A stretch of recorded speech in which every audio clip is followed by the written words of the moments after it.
আমার মা বোনেরা, আমার ভাইয়েরা, নবীজি নারীর যে অধিকার দিয়েছেন, এই পৃথিবীতে এত বড় অধিকার আর কেউ দেয় নাই। জোরে বলেন সুবহানাল্লাহ। আমার ভাইয়েরা শুনুন, কোন মানুষের যদি 3টা মেয়ে হয়, রাসূলুল্লাহ বলেছেন 3 মেয়ের পিতা যদি কেউ হয়, তাহলে ওই 3টা মেয়েকে যদি যত্ন করে, ভালোবাসে, মহব্বত করে, দিন শিখায়, আদব শিখায়, আর তাদেরকে যদি সৎপাত্রস্থ করতে পারে, কিয়ামতের দিন আমি মুহাম্মদ সাল্লাল্লাহু আলাইহি সাল্লাম আর ওই 3 কন্যার পিতা বেহেশতে এক জায়গায় থাকবো। ছেলের ব্যাপারে কিন্তু কথা বলা হয় নাই, কথা বলা হয়েছে কাদের ব্যাপারে? মেয়েদের ব্যাপারে। মা বোনেরা, আমি বিশ্বাস করি আপনারা যদি জানতেন, পৃথিবীর মুসলিম মহিলারা যদি জানতেন ইসলাম তাকে কি অধিকার দিয়েছে, তাহলে সব রকমের নারী পক্ষ, নারী অধিকার আন্দোলন, এই হাবিজাবি আন্দোলনের বুকে লাঠি মেরে সব মেয়ে লোক রাস্তায় নেমে মিছিল করতে গভর্নমেন্টের বিরুদ্ধে, যে কোরআন আমাদের যে অধিকার দিয়েছে, রাসূল যে অধিকার দিয়েছে, সেই অধিকার ফিরিয়ে দাও।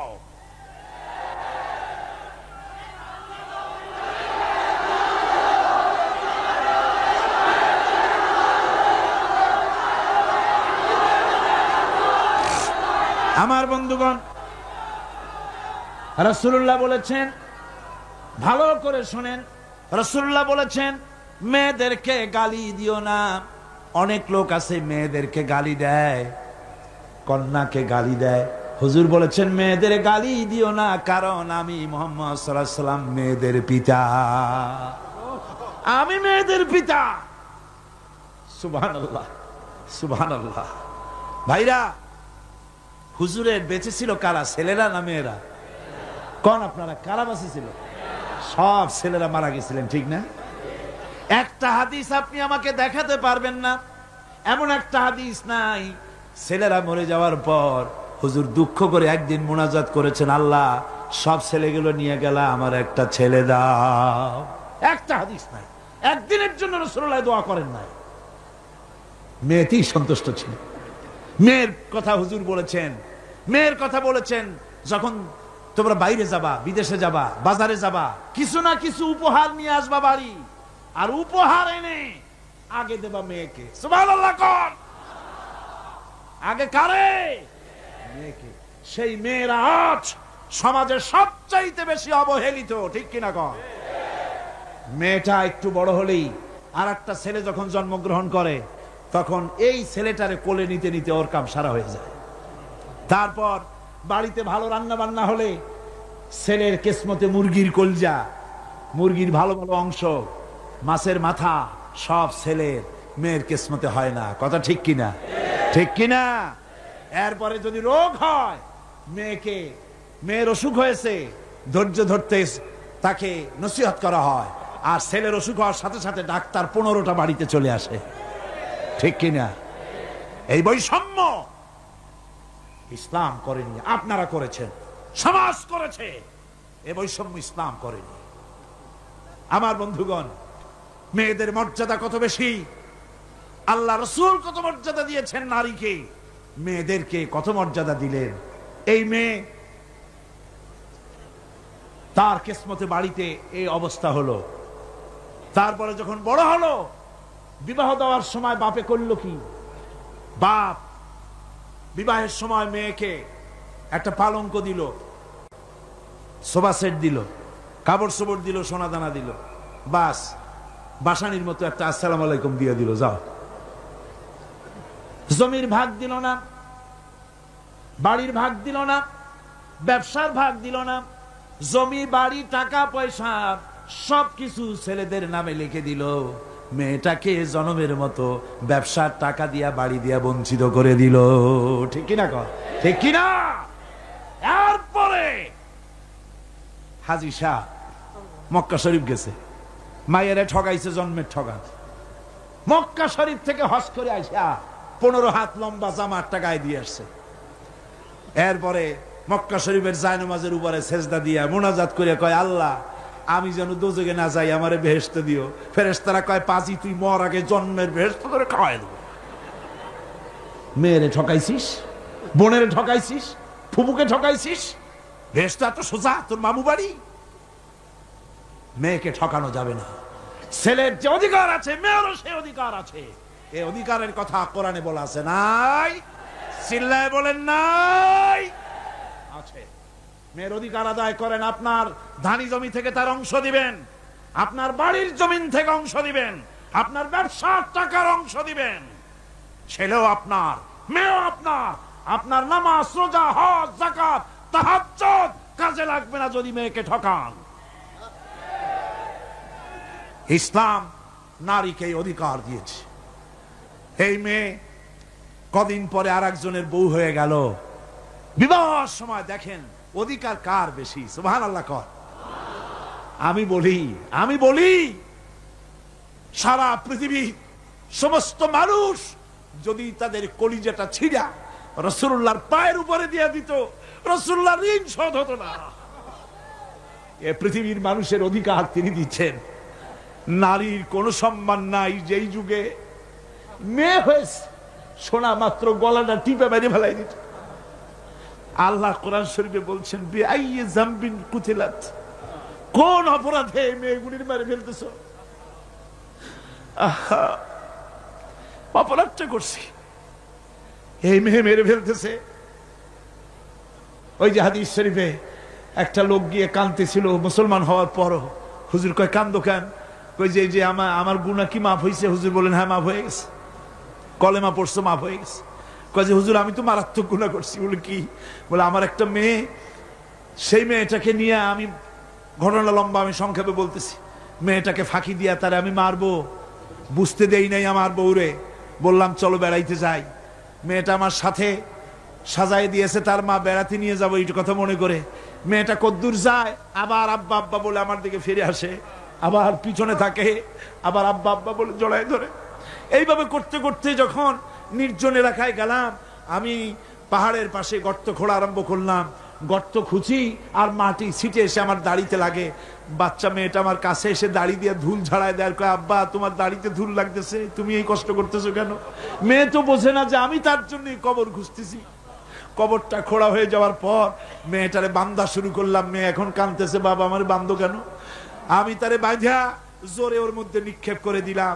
মেয়েটা গর্তের মধ্যে বসে চিৎকার করে বলছে, আব্বা তুমি আমারে বাঁচতে দাও, আমি তোমারে বাপ বলে সমাজে হেয় করব না, আমি ভিক্ষা করে খাবো, আমারে বাইরো না। লোকটি বলছি, ইয়া রাসূলুল্লাহ, আমার মনে দরদ আসলো না। আমি একটা পাথর উঁচু করে আমার মেয়ের বুক লক্ষ্য করে জোরে মেরে দিলাম। বুকটা ফেটে রক্ত ফিনকি দিয়ে উঠলো, আর মেয়ের বুক থেকে আওয়াজ বেরোলো, আব্বা। আমার কানে যেন এখনো সেই আওয়াজ বাজে। হাদিস শরীফে এসেছে, হুজুরের চোখের পানি দাড়ি ভিজে ভিজে জামার উপরে পড়তেছিল। হুজুর বললেন, আহারে, মানুষেও পারে এইরকম কাম করতে।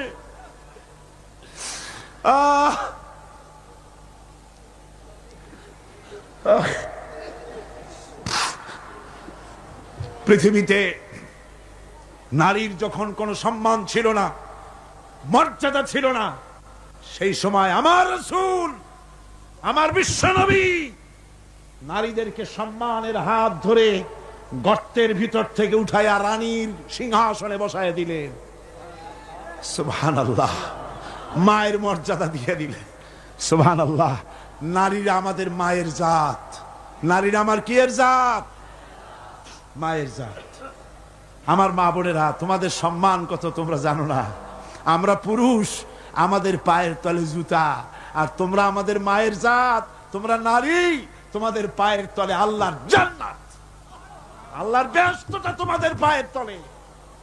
এই সম্মান আল্লাহ তোমাদের দিয়েছে, নবী দিয়েছেন। সুবহানাল্লাহ কর। ভাইরা আমার, অধিকার ইসলাম দিয়েছে। বিবাহ যখন হয়, এই বিবাহের সময় এজেন্ট আনতে হয়। আর বিবাহ হচ্ছে বিবাহ বৈঠক। এজেন্ট আনার জন্য ওই যে কি জানি কয়, ম্যারেজ রেজিস্ট্রার বা মৌলবি সাহেব, কার অনুমতি আগে নেয়? বলেন কার অনুমতি? তাহলে অধিকার ইসলাম পুরুষে দিল না মেয়ে লোকের দিল? আগে মেয়ে লোকের কাছে যাও, মেয়েটাকে জিজ্ঞেস করো সেই বিবাহে রাজি আছে কিনা। সুবহানাল্লাহ পড়ে। এই বিবাহে রাজি আছি কিনা জিজ্ঞেস করো, তার অধিকারী বেশি। এরপরে এই বিবাহে করার ব্যাপারে কত বৈষম্য। আজ বিবাহ করতে গেলে যৌতুকের প্রথা এসেছে। রাসূলুল্লাহ যৌতুক দিয়েছিলেন, ওটা যৌতুক না, ওটা উপহার, ওটা হাদিয়া। রাসূলুল্লাহ তোহফা দিয়েছিলেন হুজুরের জামাই। সুবহানাল্লাহ, কি জামাই! এক জামাই তো জিন্নুর আইন, যাকে ফেরেশতারা পর্যন্ত লজ্জা করতো যারে দেখে, হযরত উসমান রাদিয়াল্লাহু তাআলা আনহু। আরেকজন হযরত আলী কাররামাল্লাহু ওয়াজহাহু। হযরত আলী, যার সম্পর্কে রাসূল পাক সাল্লাল্লাহু আলাইহি ওয়াসাল্লাম যাকে কত সম্মান দিয়েছেন, কত মর্যাদা দিয়েছেন, এই হলো হযরত আলী হুজুরের জামাই। আনা মাদিনাতুল ইলম ওয়া আলিয়ুম বাবুহা, আমি হলাম জ্ঞানের রাজ্য, আর আলী হলো সেই রাজ্যে প্রবেশের দরজা। সুবহানাল্লাহ। ভাইরা, এই হলো জামাই। আর মেয়ে খাতুনে জান্নাত, বিনতে রাসূল, বেহেশতের সমস্ত রমণীদের সরদারিনী মা ফাতিমাতুজ জাহরা রাদিয়াল্লাহু তাআলা আনহা। কি উপহার দিলেন বিয়েতে রাসূল! এই মেয়ে আর এই জামাই। উপহার হলো খেজুরের ছোবড়ার একটা তোশক, পানি উঠাবার জন্য একটা মশক, আর আটা পেশা একটা জাতা। এই হলো নবীর মেয়ে আর জামাইয়ের জন্য উপহার। আজ সমাজের ভেতরে যৌতুক সৃষ্টি হয়েছে। এই যৌতুক নিতেছে মুসলমানেরা। কন্যা পক্ষের কাছ থেকে দাবি করে যৌতুক আদায় করা হচ্ছে, ঠিক কিনা কর? যৌতুক দিতে হবে, যৌতুক দিতে হবে। কি দিবা? পাজেরো জিপ, লেটেস্ট মডেল, 10 লক্ষ টাকার ক্যাশ, গুলশানে অফিস, মঙ্গল গ্রহে বাড়ি। মানে মেয়ে জন্ম দিয়া বাপ এমন বিপদে পড়েছে যেন তওবা করা দরকার, আল্লাহ আমারে মাইয়ে দিও না। ঠিক কিনা কর? সমাজের অভিশাপ, হারাম। আপনি মেয়ে বিয়ে দেওয়ার সময়, ছেলে বিয়ে দেওয়ার সময় কন্যা পক্ষের কাছ থেকে ডিমান্ড করতে পারবেন না। যদি বর কন্যা পক্ষ ইচ্ছে করে কিছু দেয়, দেওয়া সুন্নত, নেওয়া সুন্নত, কিন্তু দাবি করতে পারবেন না। দাবি করে যদি নেন, শুকরের মাংস খাওয়া কি বলেন নাকি? কুত্তার পায়খানা খাওয়া কি? আর যারা জবাব দিলেন না তাদের জন্য কি মোবা? কুত্তার পায়খানা খাওয়া কি? সুতরাং মেয়ে বিয়ে, ছেলে বিয়ে দেওয়ার সময় কন্যা পক্ষের কাছ থেকে যৌতুক আদায়ের নামে দাবি করে কোনো কিছু শুয়ারের মাংসের মতো, কুত্তার পায়খানার মতো এসব জিনিস আপনারা কি দাবি করে আদায় করবেন? আমি আজকে দেখতে চাই যে সব পিতারা মাহফিলে এসেছেন, ছেলের বিয়ে আজও দেন নাই, সেই সব পিতারা কোরআনের মাহফিলে হাত তুলে শপথ করেন কুত্তার পায়খানা খাবেন না, শুয়ারের মাংস খাবেন না। হাত উঁচু করেন। ওই ছেলেরা, তুমি বাপ হইছো কবে? হাত নামাও। ছেলেরা না, শুধু পিতারা, ছেলের বাপেরা হাত উঁচু করো, আমি দেখবো। তা হোক, ছেলের বাপেরা হাত উঁচু করো, আমি দেখবো। আলহামদুলিল্লাহ, হাত নামান, কন আলহামদুলিল্লাহ, আরো জোরে কন আলহামদুলিল্লাহ। এবার তোমরা যারা হাত উঠাতে গিয়ে বেকুব হইছ, এইবার তোমরা জওয়ানেরা, তরুণেরা, ছাত্ররা, যুবকেরা, তোমরাও তো বিবাহ করবা। যারা বিবাহ করো নাই, বিয়ে করার সময় তোমার এই চিন্তা করা দরকার, টেলিভিশন, গাড়ি, ক্যাশ, সবকিছুর চাইতে বেশি মূল্যবান তোমার স্ত্রী। ঠিক কিনা? ঠিক কিনা? সেই স্ত্রী হবে তোমার কাছে বেশি মূল্যবান। দাবি করে কিছু নিতে পারবা না। যদি শ্বশুর একটা ঘড়ি দেয়, চুমা খাইয়া হাতে লাগায় নিয়ে আসবা। যদি এক জোড়া জুতা দেয়, 14 গোষ্ঠীর কপাল মনে করে নিয়ে আসবা। শেরওয়ানে দিল, আলহামদুলিল্লাহ বলে গায়ে দিয়ে নিয়ে আসবা। তোমার তো তৃপ্তি হওয়া উচিত। আমার শ্বশুর আমার শাশুড়ি তার 18 বছর 20 বছর 22 বছরের কলিজার নিংড়ানো স্নেহকে উজাড় করে দিয়ে তার কলিজার টুকরা মেয়েটাকেই তো দিয়ে দিয়েছে আমাকে। এর থেকে টেলিভিশন বেশি, রেডিও বেশি, গাড়ি বেশি, বাড়ি বেশি? বিবাহ করবা মহব্বত করে, নিজের টাকা দিয়া, বাপের টাকা দিয়া, সোনা দিয়া, দানা দিয়া, কসমেটিক্স দিয়ে, সুন্দর সুন্দর শাড়ি দিয়ে সাজাইয়া, রানীর মর্যাদা দিয়ে বাড়িতে এনে সম্মানের সাথে রাখবে, জীবনে খোটা দিবা না। বলি বড় দুঃখে, এই জন্য বলি আমার দেশে একটা যৌতুকের ঘড়ির জন্য, একটা যৌতুকের রেডিওর জন্য, 100 টাকার জন্য আমার দেশে স্বামীরা স্ত্রীকে গলা টিপে হত্যা করেছে। এরা মানুষ না জানোয়ার। সুতরাং যুবকেরা, বীর চট্টলার, বীর মুজাহিদ, তরুণ যুবক, তোমরা যারা বিয়ে করনি, ওয়াদা করো যৌতুক ছাড়াই বিবাহ করবে। কারা হাত উঁচু করে দেখাও।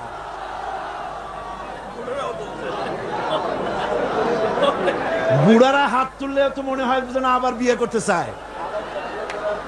বুড়ারা না, জওয়ানেরা। জওয়ান বসো বসো বসো বসো। আলহামদুলিল্লাহ, জোরে কোন আলহামদুলিল্লাহ, আরো জোরে কোন আলহামদুলিল্লাহ।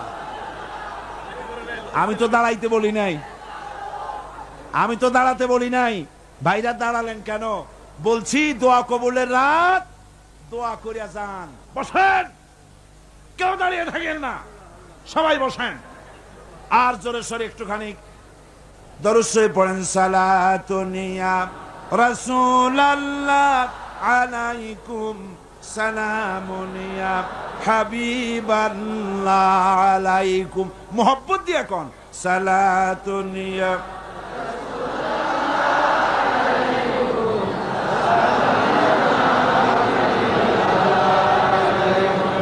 সালাতুন ইয়া রাসূলুল্লাহ, সালামুন ইয়া হাবিবাল্লাহ আলাইকুম। ভাইরা আমার, আমি খুব খুশি হয়েছি, আল্লাহ খুশি হয়েছে। কল আলহামদুলিল্লাহ। আজকের মাহফিল সার্থক। আপনারা বিশ্বাস করেন আগামী জাতীয় নির্বাচনে যে পার্লামেন্ট তৈরি হবে, সেই পার্লামেন্ট যদি কোরআনের পার্লামেন্ট হয়, তাহলে যৌতুক বিরোধী বিল পাশ করে যৌতুক প্রথার উপরে ঝাঁটা বেড়ে বঙ্গোপসাগরে আমরা নিক্ষেপ করবো ইনশাআল্লাহ।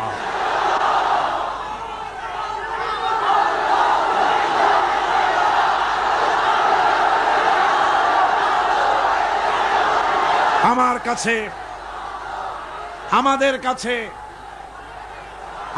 কাছে অনেক সময়, থামুন, আমাদের কাছে অনেক সময় রিকশাওয়ালা, ঠেলাওয়ালা, কুলি, মজুর এসে দোয়া চায়, হুজুর একটু দোয়া করেন। কি দোয়া? 4-5টা মেয়ে বিয়ে দিতে পারি না। কেন? আমার কাছে ঘড়ি চাই, টেলিভিশন চাই। দুঃখে লজ্জায় অস্থির হয়ে যায়। আহারে, লোকটা ঠেলা গাড়ি চালায়, রিক্সা চালায়, ওর কাছে চাই টেলিভিশন আর ঘড়ি। ওটা কি মানুষ? কুত্তার চাইতে নিকৃষ্ট। এই যৌতুক প্রথা যদি বন্ধ হয়ে যায়, জেনা কমে যাবে, বিবাহ সহজ হয়ে যাবে। ঠিক কিনা গণ? বিবাহ সহজ হয়ে যাবে। ভাইরা আমার, এরপরে বিবাহ হয়ে গেল, স্বামী স্ত্রীর ভিতরে মহব্বত হতে হবে। একটা জিনিস মাঝখানে আমি বলে নেই, সেটা হলো এই শাশুড়ি আর পুত্রবধূর ঝগড়া, সাপে নেউলে অবস্থা, একটা চিরন্তন অবস্থা। অবশ্য এগুলি চিত্তগঙ্গে নাই, আছে। শাশুড়ি মনে করে ছেলে যখন বিয়ে করলো, হায় রে হায়, এত কষ্ট করে ছেলেটারে মানুষ করলাম, পুরা ছেলেটারে দখল করে ফেললো বউ। আমি শাশুড়িরা যারা আসছেন আজকের মাহফিলে, শাশুড়িদের উদ্দেশ্যে বলি, নিজের মেয়ের হাজারো অপরাধ সহ্য হয়, পুত্রবধূর এক চুল পরিমাণ অপরাধ আপনার সহ্য হয় না। এটা ঠিক নয়। আপনি পুত্রবধূকে নিজের মেয়ের মতো দেখুন, আর পুত্রবধূরা তারাও নিজের শাশুড়িকে মায়ের মতো দেখুন। আর মনে মনে ভাবুন, চিরকাল আপনি পুত্রবধূ থাকবেন না, আপনিও শাশুড়ি হবেন। আপনার শাশুড়িকে যদি মায়ের মতো যত্ন আপনি করেন, তাহলে আপনার পুত্রবধূর কাছ থেকে আপনিও মায়ের যত্ন পাবেন। আর এই ঝগড়া যদি থাকে, সংসার কিছুতেই ভালো থাকতে পারে না। গেল শাশুড়ি পুত্রবধূ। এবার স্বামী স্ত্রী। স্বামী স্ত্রীর ভিতরে মহব্বত আল্লাহর এক নিয়ামত, কোন আলহামদুলিল্লাহ। হযরত আয়েশা সিদ্দিকা রাদিয়াল্লাহু তাআলা আনহা বলেছেন, রাসূলুল্লাহর ঘরের ভিতরে কোনো দৌলত ছিল না, কিন্তু ঘরটা মহব্বত দিয়ে ভরা ছিল। আমি গ্লাসে পানি পান করে গ্লাসটা যখন রেখে দিতাম, যেখানে আমি ঠোঁট লাগাইয়া পান করতাম, আমার নবী গ্লাসের সেই জায়গায় পা মুখ লাগাইয়া পানি পান করতেন। আমার দেশে বহুত স্বামী আছে, স্ত্রী বিয়ে করছে তো মনে করে যে আমি তো নওয়াবজাদা নসরুল্লাহ খান, আর বউ সারাদিন তুমি কাজ করবে। কেন সারাদিন বউ কাজ করবে? আপনি একটু কাপড়টা ধুইতে পারেন না? আপনি একটু তার থালাবালিটা ধোয়ার ব্যাপারে একটু সাহায্য করতে পারেন না? আপনি একটু তরকারি কোটার ব্যাপারে যেটা আপনি পারেন একটু সাহায্য করতে পারেন না? ঘরটা একটু আপনি গুছাইতে পারেন না? আপনি কোন বড় লাটের বড় লাট? এবার শুনুন রাসূলুল্লাহর আচরণ। হযরত আয়েশা বলেছেন, আল্লাহর নবী দিনের কাজ করে যখন ঘরে ক্লান্ত শ্রান্ত হয়ে ফিরেছেন, এসে দেখেছেন আমার রান্না তখনও শেষ হয় নাই। নবীজি ক্ষুধার্ত ছিলেন, ক্লান্ত ছিলেন, আমার রান্না তখনো হয় নাই দেখে নবীজির চক্ষু লাল হয় নাই, ভুরু কুঞ্চিত করেন নাই, বিরক্তির ভাব দেখান নাই, ভর্ৎসনা করেন নাই, বরং আমার পাশে বসে তরকারি কুটে অথবা রুটি সেকে আমাকে সাহায্য করেছে। এই ছিল আমার রাসূল। নারীদের প্রতি সহনশীল হও, নারীদেরকে সম্মান করো। চট্টগ্রামের তরুণ যুবকদের বলি, কলেজ বিশ্ববিদ্যালয় হাই স্কুল মেয়েদের যখন ছুটি হয়, নির্লজ্জের মতো কলেজের গেটে মহিলা স্কুলের সামনে দাঁড়ায় থাকো কেন? ঠিক কিনা কর? তোমাদের জ্বালায় মেয়েরা নিরাপদে হাঁটতে পারে না। তুমি মেয়ের লোককে যখন দেখো, পরের একটা মেয়ে, তুমি ভাবতে পারো না এটা আমার মা, এটা আমার বোন? এইরকম চোখে দেখো। নারীকে সম্মান করো। মহিলা স্কুল মহিলা কলেজের সামনে ভিড় করো না, তাদের সহজে যাতায়াত করতে দাও। এটাই ইসলাম বলে। বউকে সাহায্য করো, স্ত্রীকে সম্মান করো, মর্যাদা দাও, সমান অধিকার। তবে এক জায়গায় স্বামীর অধিকার একটু বেশি। সেটা কোথায়? তিরমিজি শরীফের হাদিসে এসেছে, একবার আল্লাহর নবী এক পাহাড়িয়া এলাকা থেকে যাচ্ছিলেন, জঙ্গলের এক উট এসে নবীজির পায়ের উপরে সেজদায় পড়ে গেল, পায়ের উপরে চুমো খেলো। সাহাবায়ে কেরাম বললেন, ইয়া রাসূলুল্লাহি, পাহাড়ের উট হুজুরের পায়ে সেজদা দিয়া ধন্য হয়ে গেল। হুজুর যদি অনুমতি দিতেন, আমরাও হুজুরের কদমে সেজদা দিয়া ধন্য হয়ে যেতাম। নবীজি বলেন, মানুষ মানুষকে সেজদা করা হারাম। আমি যদি মানুষকে সেজদা করার জন্য যদি পারমিশন দিতাম, তাহলে দুনিয়ার সমস্ত স্ত্রীদেরকে বলতাম তারা যেন তার স্বামীরে সেজদা দেয়। স্বামীর মর্যাদা এখানে বেশি। রাসূলুল্লাহ আরো বলেছেন, কোন স্ত্রীর মউত হয় যদি এমন অবস্থায় যে তার স্বামী তার প্রতি খুশি ছিলেন, আল্লাহ রাসূল বলেছেন মেয়ে লোকটি সোজা আল্লাহর জান্নাতে চলে যাবে। স্বামীর মর্যাদা এখানে বেশি। স্বামীকে লক্ষ্য রাখতে হবে, উভয়ের অধিকারের প্রতি যত্নশীল হতে হবে। এরপরে যখন সে মা হয়ে গেল, আমার বন্ধুগণ, নারী যখন মা হয়ে গেল, মর্যাদা তখন তার এত বেড়ে গেল। রাসূলের কাছে প্রশ্ন হলো, হুজুর খেদমত করব কার? হুজুর বলেন, তোমার মায়ের। তারপরে কার? তোমার মায়ের। তারপরে কার? তোমার মায়ের। তারপরে কার? তোমার পিতার। পিতার চাইতে মায়ের মর্যাদা কয় গুণ হলো? 3 গুণ হয়ে গেল। রাসূলুল্লাহ 3 গুণ বাড়ায় দিলেন। সুতরাং আমি বলি আপনাদেরকে, মা আপনার বড় পীর, বাপ আপনার বড় পীর, কোনোদিন ভুলে যাবেন না। কথাটা বারবার বলি আমি, যত জায়গায় মাহফিলে যাই। আমি, ওলামারা সবাই বলেন, আমিও বলি, সব জায়গায় মানুষকে স্মরণ করায় দেই, আপনার কাছে আপনার মা বাপের চাইতে বড় পীর আর নাই। কারণ পীর সাহেবের দোয়া যতই আপনি ওলিয়ে কামেল বলেন, যতই হুজুর কেবলা বলেন, তার দোয়া কবুল আপনার জন্য হতেও পারে, নাও হতে পারে, 50-50 কথা ঠিক কিনা কন? কিন্তু রাসূলুল্লাহ গ্যারান্টি দিয়েছেন 3 জনের দোয়া অবশ্যই কবুল হয়ে যাবে। তার ভিতরে একজন হলো মাজলুম, যদি দোয়া করে কবুল হবে। একজন হলো মুসাফির, দোয়া কবুল হবে। আর একজন হলো মা বাপ, যদি দোয়া করে আল্লাহর দরবারে আল্লাহ রাব্বুল আলামিন অবশ্যই দোয়া মঞ্জুর করে নেবেন। মা বাপের কাছে দোয়া চাও। ভাইরা মনে কিছু করবেন না, আপনি আপনার হুজুর কেবলারে দাওয়াত করিয়া বিরিয়ানি খাওয়াবেন, খুশি করতে পারবেন না, যেহেতু এর আগে উনি আর এক জায়গা দিয়া 4-5 পদের বিরিয়ানি খাইয়ে আসছে। আপনি হুজুরে 5,000 টাকা দিয়ে খুশি করতে পারবেন না, যেহেতু হুজুর আর এক বড় লোকের কাছ থেকে 50,000 টাকা হাদিয়া পাইছে। আপনি একটা শাল দিয়া হুজুরকে খুশি করতে পারবেন না, যেহেতু অনেক দামি শাল হুজুরকে আর একজনে হাদিয়া দিয়েছে, ঠিক কিনা? কিন্তু আপনি যদি আপনার মা কি এই বেদানার দিনে বাজারে বাজারে পথে ঘাটে বেদানা পাওয়া যায়, আঙ্গুর পাওয়া যায়, ভালো ভালো ফল পাওয়া যায়, এগুলো কিনে নিয়ে মায়ের কাছে বসে বেদানা খুঁড়ে, মা কথা বলতে পারে না, বুড়ি হয়ে গেছে, মায়ের কাছে বসে মায়ের মুখে যদি তুলে দেন, আল্লাহর আরশ খুশি হয়ে যাবে, দোয়া মঞ্জুর হয়ে যাবে। হযরত বাইজিদ বুস্তামি ওই ঘটনা কে না জানে, রাতের আধারে পানির জন্য চাইলেন, ছেলে পানি পাইল না, ছোট্ট মানুষ পানি আনতে কোথায় চলে গেল, এসে দেখে মা ঘুমানো, পানি নিয়ে দাঁড়ানো। রাত চলে গেছে, ফজরের পর দেখে ছেলে কাঁপে, হাতে পানি। বাবা তুমি কাঁপো কেন? গ্লাস নিয়ে বলল, মা গভীর রাত্রে পানি চেয়েছিলেন, দিতে পারি নাই, বহু দূর থেকে পানি এনে দেখি ঘুমায় গেছো। তা তুমি ঘুমাও নাই কেন? ঘুমাইলাম না মা, আবার যদি পানি চান সময় মতো যদি দিতে না পারি আপনার কষ্ট হবে, সেই জন্য পানি নিয়ে আমি দাঁড়ায় আছি।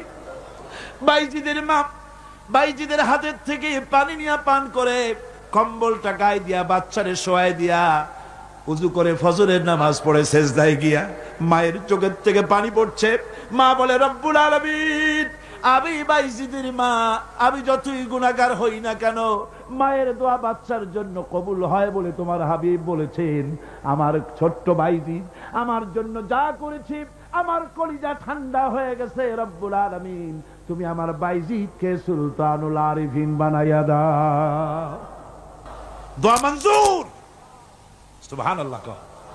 ভাইরা খবরদার ভুল করবেন না, আপনার সবচাইতে বড় পীর আপনার মা বাপ। সবচাইতে বড় পীর কে? আমি এবার বোনেদের ব্যাপারে, আমার বোনেদের ব্যাপারে শেষ কথা বলবো। ইসলাম আপনাকে অধিকার দিয়েছে লেখাপড়া করার, প্রশাসনিক দায়িত্বশীল হওয়ার অধিকার আছে, আর্মিতে যাওয়ার অধিকার আছে, সব অধিকার আছে পুরুষের। যত অধিকার ইসলামী রাষ্ট্রে আপনার তত অধিকার, কোনোটা খাটো নাই। তবে ক্ষেত্র ভিন্ন, পর্দার সাথে থাকতে হবে। রাসূলুল্লাহ আল্লাহ পাক বলেছেন, এমন একটা চাদর পরো, যেই চাদরটা পরলে মাথাটা, গলাটা, বুকটা ঢেকে যায়, এমন চাদর পরো। ব্যাংকে চাকরি করা যাবে, অফিসে চাকরি করা যাবে, কলেজে বিশ্ববিদ্যালয়ে চাকরি করা যাবে, ব্যবসা করা যাবে, সব করা যাবে, তবে পর্দার ভিতরে থেকে। বেপর্দা হলে পরে জাহান্নামে যাওয়া লাগবে। জোরে কর নাউজুবিল্লাহ। পর্দার সাথে আপনাদের থাকতে হবে। আমার মা বোনেরা, চাদর পরেন, বোরখা পরেন, বোরখার চাদর ছেড়ে দিয়েন না। দেখবেন একটা জিনিস লক্ষ্য করেন, বোরখা নাই, মাথার চুল টুল ছেড়ে দিয়ে, লিপস্টিক লাগাইয়া, মেকআপ পরে, তারপরে যদি কোনো দোকানে যান মার্কেটিং করতে, সেলসম্যান দেখেই কবে, আপা আসেন আসেন, বাবি সাহেব আসেন। আর যদি একটা বোরখা পরে যান, বলবে খালাম্মা বসেন। একটা অজানা একটা পুরুষ আপনারা আপা কইলো, ভাবি কইলো, এতে মজা না আপনাকে খালাম্মা বলে সম্মান করলো? সম্মান কোনটায়? সুতরাং বোরখা পরেন, চাদর পরেন। ইসলাম আপনাকে যে বোরখা পড়তে বলেছে, চাদর পড়তে বলেছে, আপনার সম্মানের জন্য, আপনার মর্যাদার জন্য। মা বোনদের ব্যাপারে সর্বশেষ কথা, অনেকের বাড়িতে চাকর চাকরানি থাকে, কাজের মেয়েরা থাকে, কাজের ছেলেরা থাকে, থাকে না? থাকে না? অনেক বাড়িতে কাজের মেয়ে লোক, কাজের লোক থাকে, কিন্তু গৃহকর্ত্রী এই কাজের লোকগুলির উপরে, চাকর চাকরানির উপরে এত জুলুম করে, যে জুলুম মধ্যযুগেও ছিল না। ঠিক কি না? কোথায় কোথায় মারধর করে, নিজেরা যা খায় তার থেকে নিম্নমানের খাবার দেয়। ভালো শোবার পায় না, ভালো খাবার পায় না, আর মার তো আছে। আমার মা বোনেরা, তিরমিজি শরীফের হাদিস শুনুন। আল্লাহর নবী বলেছেন, শ্রমিকের উপরে, কাজের লোকদের উপরে যে অত্যাচার করবে, অধিকার আদায় করবে না, কিয়ামতের দিন সে আল্লাহর জান্নাতে যেতে পারবে না। আপনি যতই নামাজ রোজা করেন, আল্লাহর দরবারে জান্নাতে যাওয়া যাবে না, যেহেতু আপনি জুলুম করেছেন কাজের লোকদের প্রতি, শ্রমিকদের প্রতি। শ্রমিকের প্রতি জুলুম করা যাবে না। মা বোনদের কথা শেষ। বন্ধুগণ, এখনই মোনাজাত হবে। মোনাজাতের আগে আসুন আমরা তওবা পড়ি। সবাই পড়েন আউযু বিল্লাহি মিনাশ শাইতানির রাজিম। সব ভাই নামাজের কায়দায় বসেন, নামাজের কায়দায় বসুন, আর কিবলামুখী তো হয়েই আছে। আউযু বিল্লাহি মিনাশ শাইতানির রাজিম। বিসমিল্লাহির রহমানির রহিম। আস্তাগফিরুল্লাহ, আস্তাগফিরুল্লাহ, আস্তাগফিরুল্লাহ রাব্বি মিন কুল্লি যামবি ওয়া আতুবু ইলাইহি লা হাওলা ওয়ালা কুওয়াতা ইল্লা বিল্লাহিল আলিয়্যিল আযীম। আয় আল্লাহ তাআলা, আমি আর জীবনে কখনো শরীয়তের ওজর ছাড়া ফরজ নামাজ, ফরজ রোজা ছেড়ে দেব না। সবাই বলেন ইয়া আল্লাহ। এই মুহূর্ত থেকে মদ, জুয়া, মিথ্যা, সুদ, ঘুষ, জেনা, অশ্লীলতা, পাপাচার, মিথ্যা, অহংকার, সব রকমের কাবায়ের থেকে তোমার কাছে তওবা করতেছি।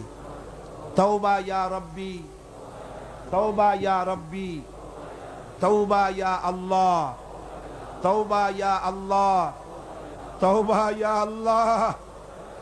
লা ইলাহা ইল্লাল্লাহু মুহাম্মাদুর রাসূলুল্লাহ। আশহাদু আল লা ইলাহা ইল্লাল্লাহু ওয়াহদাহু লা শারীকা লাহু ওয়া আশহাদু আন্না মুহাম্মাদান আবদুহু ওয়া রাসূলুহু। আল্লাহুম্মা আমিন। রব্বানা যালামনা আনফুসানা ওয়া ইন লাম তাগফির লানা ওয়া তারহামনা লানাকুনান্না মিনাল খাসিরিন। রব্বানা যালামনা আনফুসানা ওয়া ইন লাম তাগফির লানা ওয়া তারহামনা লানাকুনান্না মিনাল খাসিরিন। রব্বানা লা তুযিগ কুলুবানা বা'দা ইয হাদাইতানা ওয়া হাব লানা মিন লাদুনকা রাহমাতান ইন্নাকা আনতাল ওয়াহ্হাব। রব্বুল আলামিন 5 দিন ব্যাপী কোরআন শরীফের তাফসীরের মাহফিলের আজকের এই শেষ দিনে, গভীর রজনীতে কোরআনে কারীম সামনে নিয়া লক্ষ লক্ষ পুরুষ আর নারী একত্রিত হয়ে গুনার বোঝা মাথায় নিয়ে তোমার দরবারে হাত উঠাইছি।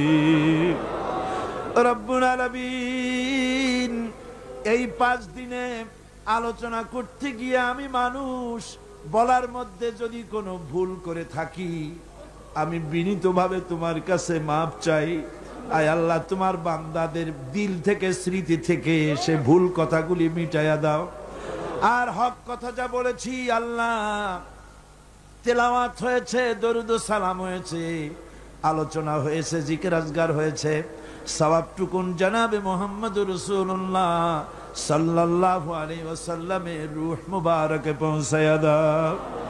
রব্বুল আলামিন, আদম আলাইহিস সালাম থেকে নিয়ে আজ পর্যন্ত পৃথিবীর মাটির নিচে যত মুমিন মুমিনাত শুয়ে আছে আল্লাহ সকলকে তুমি মাফ করে দাও।